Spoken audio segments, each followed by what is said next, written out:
I found the proclamation in the archive, not the official one, of course, but the other archive, the one that should not exist. At first I thought it was a joke, a forgery. The language was absurd, overwritten. It felt like something conjured from a fever dream, an autocrat's dying hallucinations scrawled onto official letterhead. But then I noticed the seal.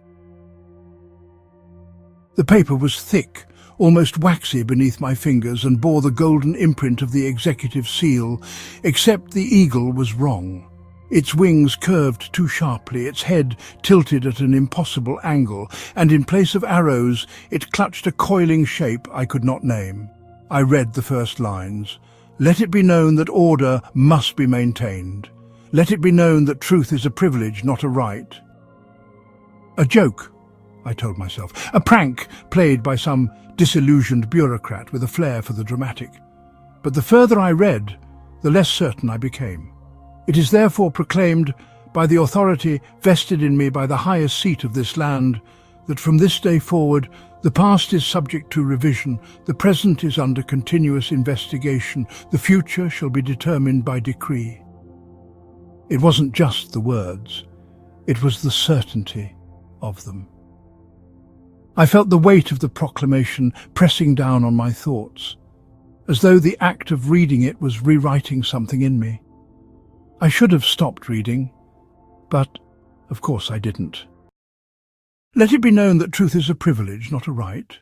Let it be known that in this great and historic nation, perception is law, and the law is absolute. The words burned in my mind long after I left the office. I told myself it was some elaborate joke, a forgotten piece of Cold War psyops buried in bureaucracy. Yet the more I tried to forget, the more I saw signs of it everywhere.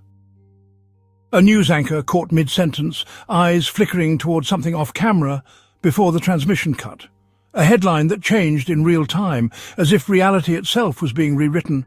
The mayor's speech last Thursday, except I had no memory of any Thursday at all. I dreamed of the president, or something that looked like him.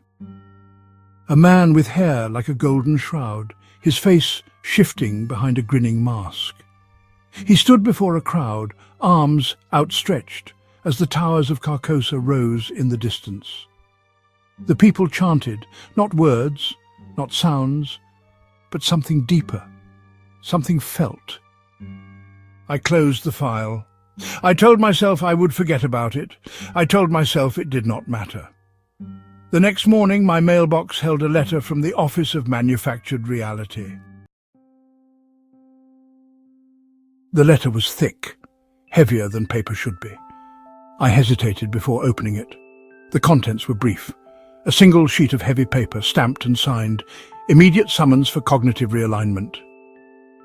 The golden imprint of the Office of Manufactured Reality pressed into the paper seemed to writhe when I tried to focus on it, the same symbol from the proclamation.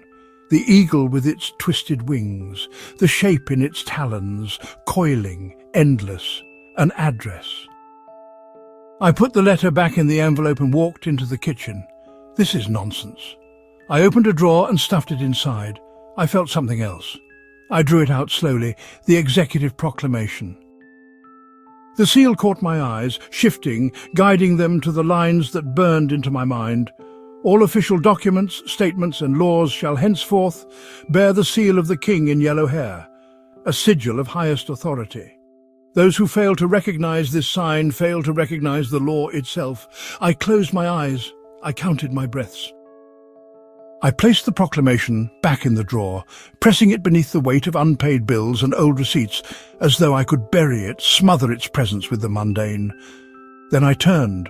The letter was on the counter again, unfolded, waiting. I swallowed, throat dry.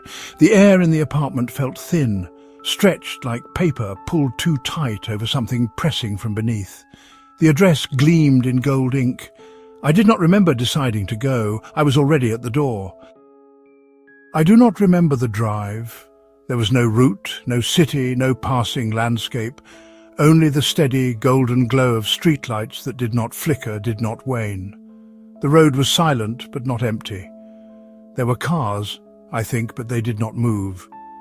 Or perhaps I did not. I arrived at a building that should not exist. It loomed without casting a shadow, its architecture shifting between brutalist bureaucracy and something older, something wrong. A single sigil adorned the vast, featureless entrance, the seal of the king in yellow hair. The doors opened without sound. Inside, the air smelled of paper and ink, but beneath it was something else, something sweet and cloying, a scent that curled in my lungs and left an aftertaste of memory. The receptionist did not blink as she handed me a form. Her hands were smooth, unlined, featureless. "Please confirm your designation," she said. I looked at the form. There was no name, no birth date, only a single question. "Have you ever existed?" I tried to answer, but the pen was too heavy. My fingers would not close around it. The weight of the question pressed against my skull, sliding through the cracks of my thoughts like liquid gold. Somewhere in the distance, a voice was speaking, a voice I had heard before. To question the truth is to distort reality. To distort reality is to commit thought crime. I turned. A long hallway stretched before me, lined with doors. Each bore a nameplate, but the names were unreadable, letters curling, shifting, rearranging as I stared. My vision wavered, and I knew that if I opened one, I would find an office with a desk identical to my own, a desk where someone had once sat, where someone had once existed. I walked forward. Somewhere beyond the hallway, beyond the offices and the waiting rooms and the endless bureaucratic corridors, there was a chamber. I didn't know how I knew, but I knew. At the end of the hall there was a single golden door, and behind it there was no chair, no desk, only a great empty space, vast and depthless, stretching in all directions.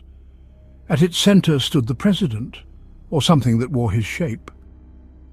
His hair gleamed like polished metal, shifting from gold to yellow to something that had no name. His face was smooth, expressionless until it wasn't. The mask flexed, curling into a smile too perfect, too symmetrical, a grin that was not his and had never been. I tried to speak. The air folded around my voice, swallowing it whole. The president raised his hand. "We are pleased with your compliance," he said. He stepped aside. Behind him the veil was lifting. I felt it before I saw it. The room did not change. The world beneath it did. A slow, creeping pressure at the edges of my skull, like the weight of an unseen crowd pressing against the thin paper of my perception. I was standing in a room, and I was also standing in the pages of a book, ink curling at the margins, twisting into shapes I could not read. The proclamation pulsed in my mind. "At the appointed time the veil shall be lifted, the towers shall rise from the depths, and the sky shall burn gold with the light of the king's arrival." I blinked. For a moment I was seated at my desk, fluorescent light buzzing, coffee cooling beside my keyboard. I was staring at an official document, an order from the Office of Manufactured Reality. I had always worked here. I blinked again. The hallway stretched before me, doors lined endlessly on either side, each bearing a nameplate that refused to hold still. I'd never worked here. I blinked again. I was nowhere. The golden light did not come from the ceiling. There was no ceiling. I looked up, and the world tore open. The sky above was the colour of decay, gold not as metal but as something rotting, something too bright, too thick, something pressed to the edge of sanity, like an overexposed photograph. The towers of Carcosa did not rise. They had always been there, waiting, just beyond the threshold of perception. They stretched beyond vision, pale spires dissolving into the sickly, churning sky.